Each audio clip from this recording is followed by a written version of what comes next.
Assalamualaikum warahmatullahi wabarakatuh. Perkenalkan, nama saya Afifah Nur Harisma dengan NIM 202169100042. Di sini saya akan mempresentasikan hasil kerja saya pada tugas karangan ilmiah mata kuliah Bahasa Indonesia dengan dosen pengampu Bu Nikmatul Iza MPD yang berjudul Pengaruh Inflasi bagi para pelaku UMKM terhadap daya beli masyarakat.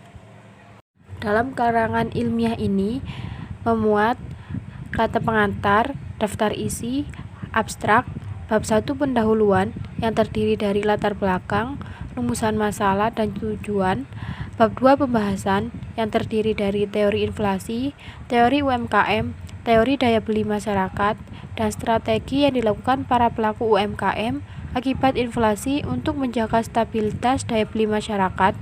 Bab 3 penutup yang terdiri dari kesimpulan, dan yang terakhir daftar pustaka. Bab 1 pendahuluan. Yang pertama ada latar belakang. Inflasi merupakan suatu keadaan perekonomian yang ditandai dengan kenaikan harga barang atau jasa secara cepat, secara terus-menerus, dan berpengaruh terhadap harga barang atau jasa yang lainnya.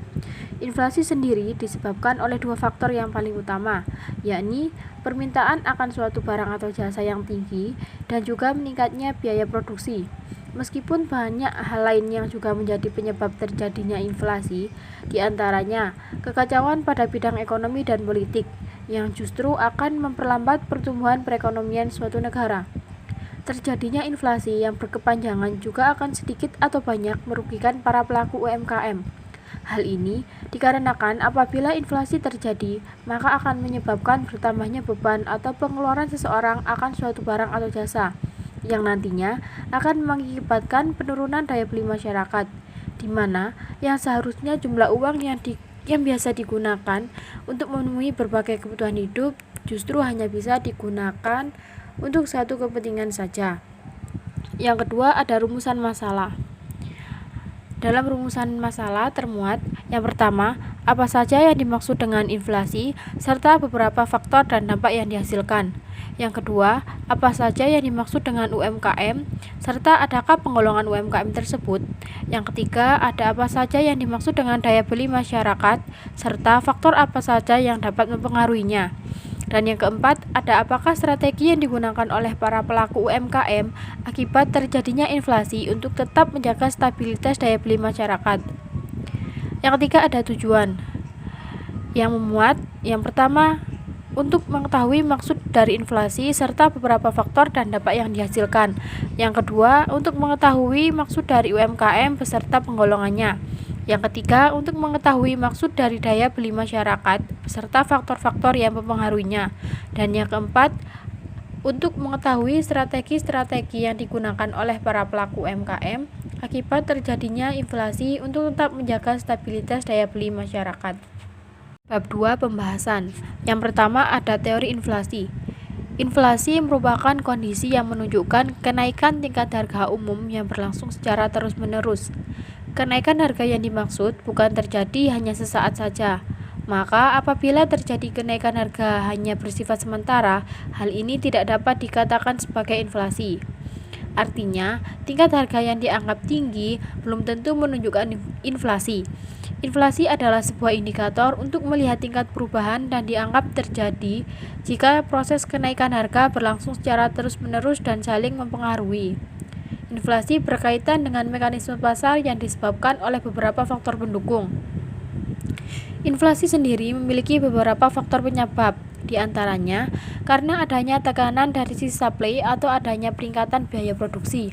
Hal ini terjadi akibat adanya kelangkaan produksi atau juga termasuk adanya kelangkaan dari distribusi, walaupun permintaan secara umum tidak ada perubahan yang meningkat secara signifikan.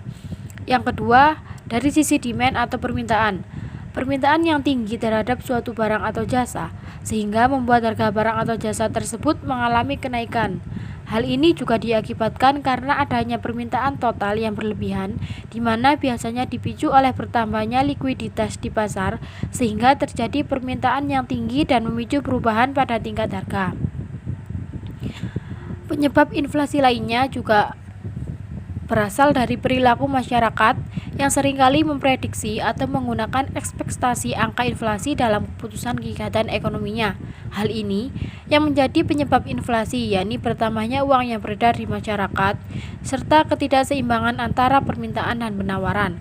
Selain itu, kekacauan ekonomi dan politik juga menjadi salah satu penyebab inflasi.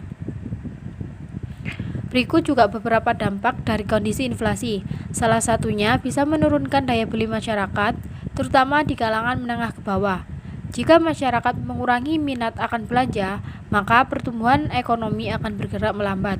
Selanjutnya, dampak inflasi adalah merugikan konsumen karena gaji atau penghasilan menjadi stagnan.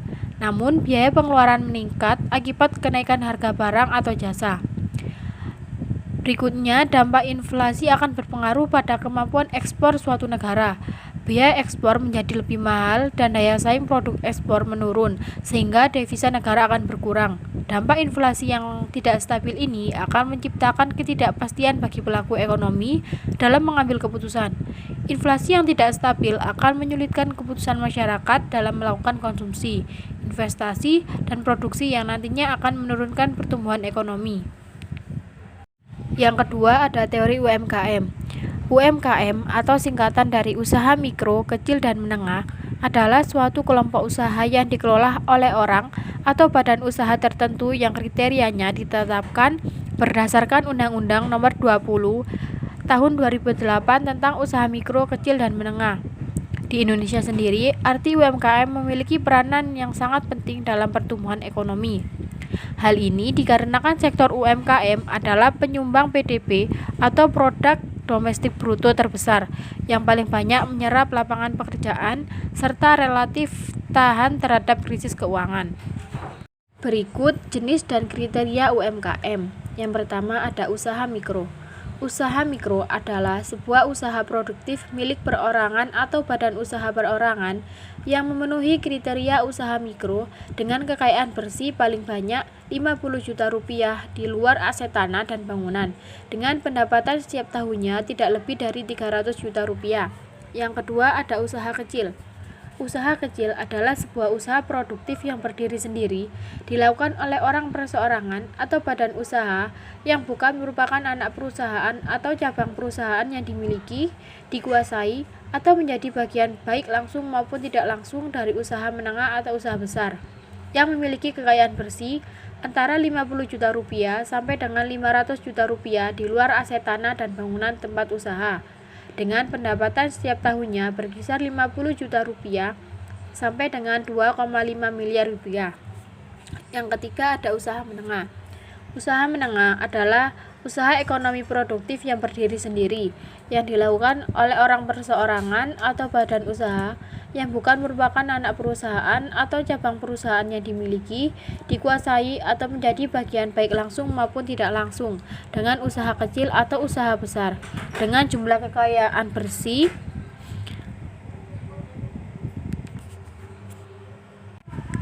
mencapai lebih dari 500 juta rupiah di luar aset tanah dan bangunan, dengan hasil penjualan setiap tahunnya lebih dari 2,5 miliar rupiah sampai 50 miliar rupiah. Beberapa faktor yang mempengaruhi perkembangan UMKM. Yang pertama, perkembangan teknologi. Perkembangan teknologi mempermudah pelaku UMKM untuk menyusun strategi pemasaran yang lebih fleksibel. Biaya yang dikeluarkan untuk kegiatan pemasaran pun dapat disesuaikan dengan keperluan bisnisnya sendiri. Selain dari sisi pemasaran serta penjualan, perkembangan teknologi juga mempengaruhi sisi operasional bisnis yang dapat mendorong pertumbuhan UMKM. Yang kedua, mudahnya pinjaman modal usaha. Dipermudahnya peminjaman modal usaha ini memungkinkan setiap jenis UMKM untuk mengembangkan bisnisnya, khususnya untuk usaha mikro yang tadinya menghadapi tantangan yang lebih besar dalam mengajukan pinjaman modal usaha kepada bank. Dipermudahnya pinjaman modal usaha memungkinkan setiap jenis UMKM untuk memikirkan strategi bisnis untuk menghadapi berbagai tantangan bisnis yang mungkin akan muncul ke depannya. Yang ketiga, perubahan tarif pajak. Hal ini dapat mempengaruhi tingkat pertumbuhan UMKM karena besarnya tarif pajak yang harus dibayarkan setiap pelaku usaha kepada negara. Secara umum, apabila tarif pajak menurun, maka dapat mengurangi beban pengeluaran usaha dan dapat memperbesar keuntungan bisnis. Berikutnya ada teori daya beli masyarakat. Daya beli masyarakat adalah kemampuan masyarakat sebagai konsumen untuk membeli barang atau jasa yang dibutuhkan. Daya beli masyarakat ini ditandai dengan meningkatnya atau menurunnya, di mana daya beli meningkat jika lebih tinggi selama periode, dan biaya yang lebih tinggi dari waktu ke waktu sebelumnya. Daya beli menggambarkan tingkat kesejahteraan yang dinikmati oleh penduduk sebagai dampak semakin membaiknya suatu perekonomian. Berikut beberapa faktor yang mempengaruhi daya beli masyarakat terhadap suatu produk. Yang pertama, perubahan inflasi dan deflasi. Apabila inflasi tinggi, maka harga suatu produk akan meningkat dan daya beli konsumen menurun. Begitupun sebaliknya, jikalau periode deflasi menurunkan harga, maka daya beli masyarakat akan meningkat. Yang kedua, pekerjaan dan pendapatan. Semakin banyak uang yang diperoleh, maka daya beli konsumen juga akan meningkat. Pekerjaan tidak berdampak pada nilai mata uang, tetapi menempatkan lebih kepada banyaknya peredaran uang di masyarakat. Yang ketiga, nilai tukar mata uang. Apabila suatu mata uang mengalami devaluasi terhadap nilai mata uang negara lain, maka harga barang juga akan melonjak. Secara tidak langsung akan mempengaruhi daya beli di dalam negeri. Yang keempat, ada ketersediaan suku bunga. Jika daya beli masyarakat menurun, maka mereka akan mencari bantuan pinjaman ke bank. Jadi, ketersediaan suku bunga juga mempengaruhi daya beli masyarakat. Jika lebih banyak uang yang diperoleh, maka daya beli masyarakat akan meningkat dan bisa belanja lebih banyak. Suku bunga yang dikenakan oleh pemberi pinjaman juga sangat mempengaruhi daya beli. Ketika suku bunga naik, maka kecenderungan seseorang untuk melakukan pinjaman uang akan menurun. Yang kelima, harga suatu produk. Harga suatu produk sangat mempengaruhi daya beli masyarakat, di mana ketika harga turun, maka tingkat daya beli masyarakat terhadap produk akan bertambah. Sebaliknya, ketika harga suatu produk naik, maka tingkat daya beli masyarakat terhadap produk tersebut akan menurun. Yang keenam, tarif pajak. Pajak dapat menambah beban pengeluaran suatu individu, di mana jika tarif suatu pajak tinggi, maka akan menyisakan sedikit uang yang berarti menambah pengeluaran keuangan suatu individu. Hal ini yang membuat daya beli masyarakat juga akan menurun. Yang ketujuh, penawaran dan permintaan. Penawaran suatu barang atau jasa akan bertambah ketika produsen membuat lebih banyak suatu produk dan tingkat permintaan relatif rendah, sehingga membuat harga suatu barang atau jasa juga menurun. Sebaliknya, jika permintaan konsumen akan suatu barang atau jasa meningkat, tetapi akan menyebabkan kelangkaan pada barang atau jasa tersebut, yang berdampak pada kenaikan harga dan membuat daya beli masyarakat ikut menurun. Berikutnya, strategi yang dilakukan oleh para pelaku UMKM akibat inflasi untuk menjaga stabilitas daya beli masyarakat. Yang pertama, efisiensi biaya internal. Penetapan serta penggunaan biaya internal yang tepat di saat inflasi dapat membantu kestabilan UMKM. Yang kedua, melakukan inovasi dan variasi produk. Mengubah atau memodifikasi produk tanpa mengurangi tingkat kualitas produk juga akan tetap menjaga stabilitas daya beli masyarakat. Yang ketiga, menaikkan harga. Cara ini juga dapat digunakan sebagai langkah akhir yang dapat dilakukan jika keadaan sudah sangat tidak terkendali. Namun, kualitas produk harus tetap menjadi standar penting. Bab 3, penutup. Berisi kesimpulan. Inflasi merupakan kondisi yang menunjukkan kenaikan tingkat harga umum yang berlangsung secara terus-menerus. Kenaikan harga yang dimaksud bukan terjadi hanya sesaat saja. Maka, apabila terjadi kenaikan harga hanya bersifat sementara, hal ini tidak dapat dikatakan sebagai inflasi. Inflasi sendiri memiliki beberapa faktor penyebab, di antaranya karena adanya ketekanan dari sisi supply atau adanya peningkatan biaya produksi, dan juga dari sisi demand atau permintaan. Akibat inflasi ini, maka kegiatan UMKM juga akan terpengaruh. Sedangkan UMKM tersendiri memiliki peranan sangat penting dalam pertumbuhan perekonomian dan merupakan penyumbang PDB terbesar, yang paling banyak menyerap lapangan pekerjaan serta relatif tahan terhadap krisis keuangan. Maka, jika inflasi terus-menerus dan mempengaruhi para pelaku UMKM, hal ini dapat menyebabkan menurunnya daya beli masyarakat terhadap suatu produk dan menyebabkan keterlambatan atau memperlambat pertumbuhan perekonomian suatu negara. Sekian presentasi saya pada tugas karangan ilmiah mata kuliah Bahasa Indonesia yang berjudul Pengaruh Inflasi bagi para pelaku UMKM terhadap daya beli masyarakat. Apabila ada kurang kata, saya mohon maaf. Terima kasih. Wassalamualaikum warahmatullahi wabarakatuh.